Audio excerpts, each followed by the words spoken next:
Hello friends, मेरा नाम है शशांक सिंह और आप देख रहे हैं मेरा यूट्यूब चैनल। आज का जो टॉपिक है जिसके बारे में मैं बात करने जा रहा हूं वो मैं बात करूंगा यूपीआई के बारे में। क्योंकि आज द हिंदू में एक एडिटोरियल आया है जिसमें बताया है कि इस तरीके से इंडिया में डिजिटल ट्रांजैक्शंस किस तरीके से कंसिस्टेंटली बढ़ रही हैं। वैसे तो यूपीआई के बारे में मैंने एक वीडियो और भी बनाई थी जिसमें मैंने बताया था कि जो हमारे प्राइम मिनिस्टर हैं मोदी जी, वो फ्रांस गए थे और वहां पे भी उन्होंने यूपीआई के बारे में बात करी थी। तो इसके रिगार्डिंग में मैंने एक वीडियो बनाई थी, तो आप चाहे तो मेरे डिस्क्रिप्शन बॉक्स में जाके लिंक देख सकते हैं, उस वीडियो को भी देख सकते हैं।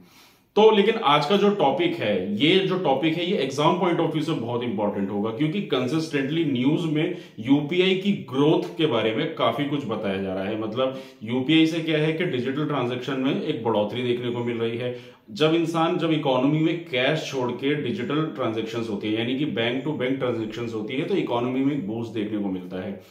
तो जो बच्चे मेरी वीडियो देख रहे हैं अभी, यूपीएससी एस्पिरेंट जितने भी हैं और जिनको मेंस लिखना है, तो मैं बताना चाहूंगा जीएस पेपर 3 एक तो इकोनॉमी के पॉइंट ऑफ व्यू से, और दूसरा जिन बच्चों का ऑप्शनल इकोनॉमिक्स है उन लोगों के लिए ये पेपर 2 में बहुत इंपॉर्टेंट क्वेश्चन है। इसके आने की पॉसिबिलिटी बहुत ज्यादा है। तो इसीलिए इस वीडियो में आज यूपीआई में जो बेसिकली मैं फैक्ट्स के बारे में यहाँ पे ज्यादा बात करूंगा, फिगर्स के बारे में, तो वो अगर आप अपनी आंसर राइटिंग में यूज करते हैं तो आपके आंसर राइटिंग एक बेहतर तैयार होगी और उसमें आपको काफी अच्छे मार्क्स मिलने की फिर पॉसिबिलिटी बढ़ जाती है।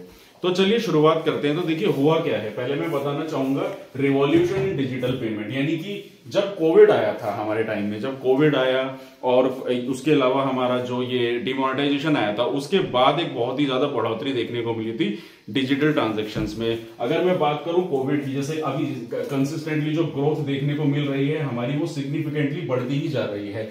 इवन अगर मैं बात करूं किराना स्टोर्स की, लोकल सेलर्स, सब्जी वाला, हर जगह आपको बारकोड स्कैनर देखने को मिलते हैं, चाहे पेटीएम हो या फिर आप गूगल पे हो। तो इस तरीके की ट्रांजैक्शंस आपको सारी की सारी, इवन अगर आप एक छोटी से छोटी दुकान पे भी जाएंगे, 10 रुपए भी अगर आपको देने होंगे तो आप ज्यादातर यूपीआई का इस्तेमाल कर रहे हैं, आप अपनी आम जिंदगी में देख ही रहे होंगे।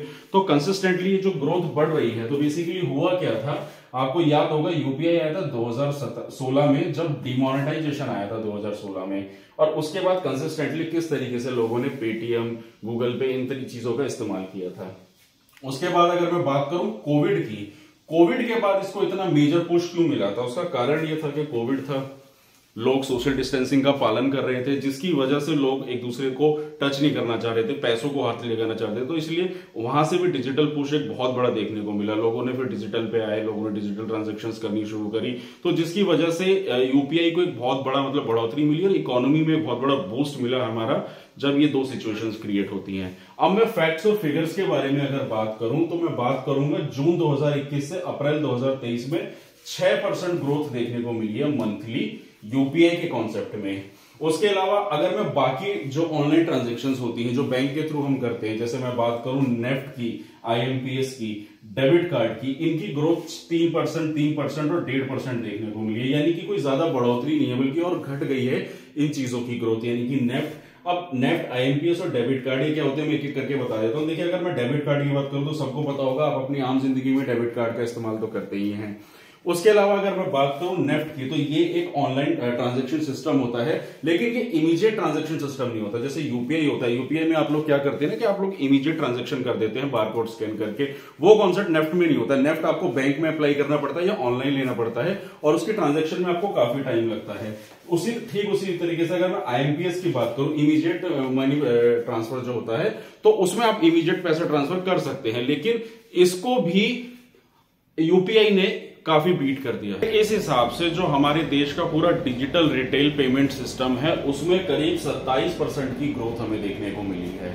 तो दोस्तों ये तो था जिसमें मैंने आपको बताया किस तरीके से एक पुश मिला कोविड और डिमोनेटाइजेशन के बाद।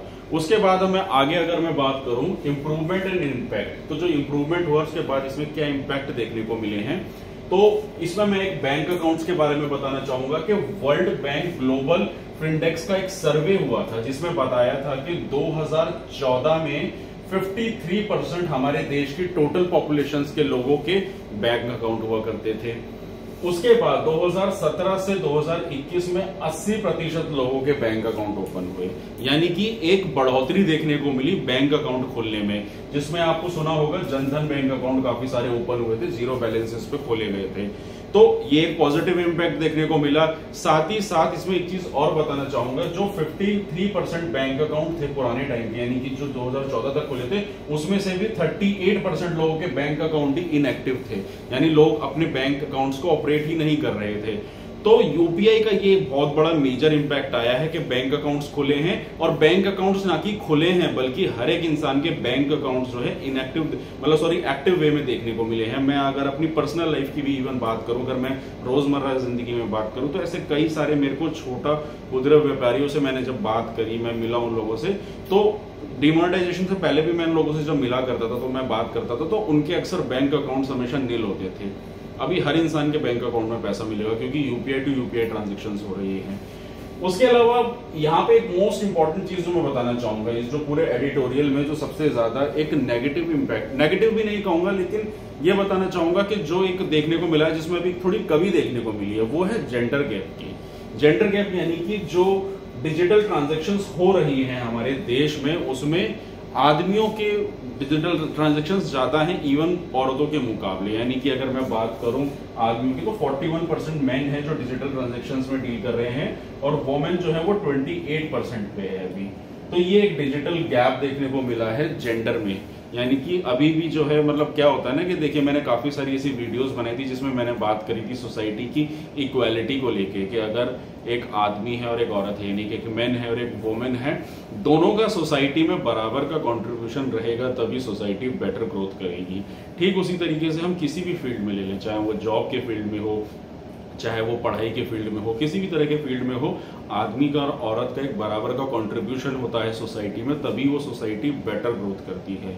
तो इसी वजह से जो अभी डिजिटल ट्रांजैक्शंस है, उसमें लेडीज का ग्रोथ, यानी कि आप कह सकते हैं कि अनएजुकेटेड होती हैं, काफी सारी हाउस होल्ड्स हैं, तो इस वजह से मेन का जो कंट्रीब्यूशन है वो डिजिटल ट्रांजैक्शन में ज्यादा देखने को मिला है इवन अगर। लेकिन यहाँ पे एक बहुत अच्छी बात मैं बताना चाहूंगा, जो रूरल और अर्बन यानी कि गांव और शहरों में मैं बात करूंगा, तो उसमें डिजिटल गैप इतना ज्यादा देखने को मिला। लगभग रूरल में आपको 30% है और अर्बन में आपको ये 40% देखने को मिला है। तो अगर ऑन द कंक्लूजन में बात करूं, तो एक इस डिजिटल ट्रांजैक्शन आने की वजह से, यानी यूपीआई के आने की वजह से, एक बहुत ही अच्छा इकोनॉमी में बूस्ट मिला है, और ये कह सकते हैं कि इकोनॉमी एक बहुत ही अच्छे लेवल पे कंसिस्टेंटली बढ़ रही है। तो दोस्तों, ये था मेरा आज का टॉपिक, और जिसमें मैंने सारे फैक्ट्स और फिगर्स के बारे में मैंने बात करी। एक बार अगर कोई स्टूडेंट्स इस वीडियो को जो भी डेटा देखना चाहते हैं या स्क्रीनशॉट लेना चाहते हैं, वो बिल्कुल ले सकते हैं, क्योंकि काम का आपके बहुत ही इंपॉर्टेंट वीडियो है, जो आपके एग्जाम पॉइंट ऑफ व्यू से बहुत ही ज्यादा इंपॉर्टेंट है।